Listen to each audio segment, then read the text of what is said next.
Robert and I began our film careers in a picture called War Hunt in 1962, and we always hoped we would work together again, and finally did when Robert directed a piece of film poetry called The River Runs Through It.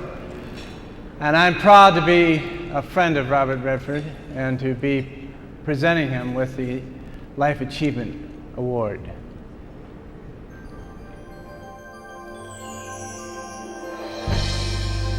Hello, good people.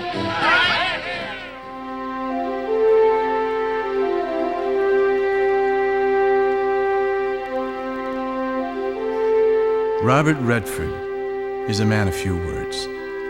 He prefers to speak with his actions. What the hell's the matter with you? You mean to tell me you're charging for medical attention? Who? You!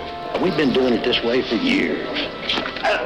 For over 30 years now, he's been riding into town like the Sundance Kid, just long enough to shoot a movie or two, then riding off into the sunset to his hole in the wall, deep in the hills of Utah, where he has quietly and consistently worked to promote the ideal of creative independence.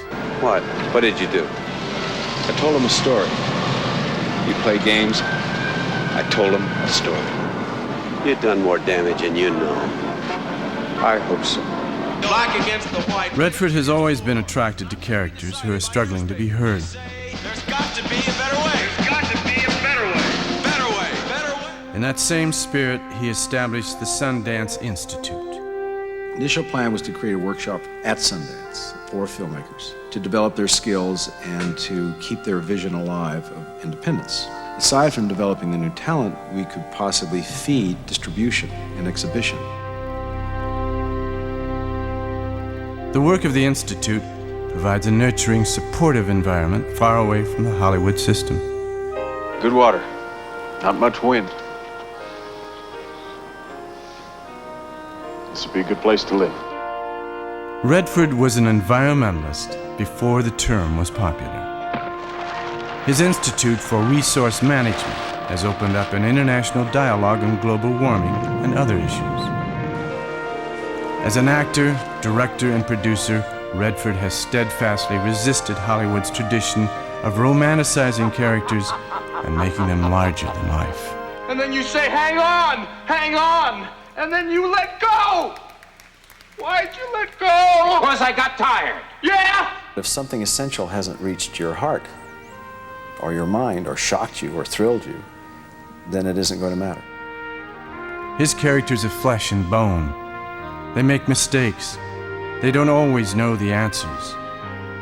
Their love affairs rarely end happily ever after. What are you telling me to do? Sit by and shut up just because it's dangerous? Those men and their families are only going to get hurt, and that nothing is going to change. Nothing. And sometimes they just want to be left alone.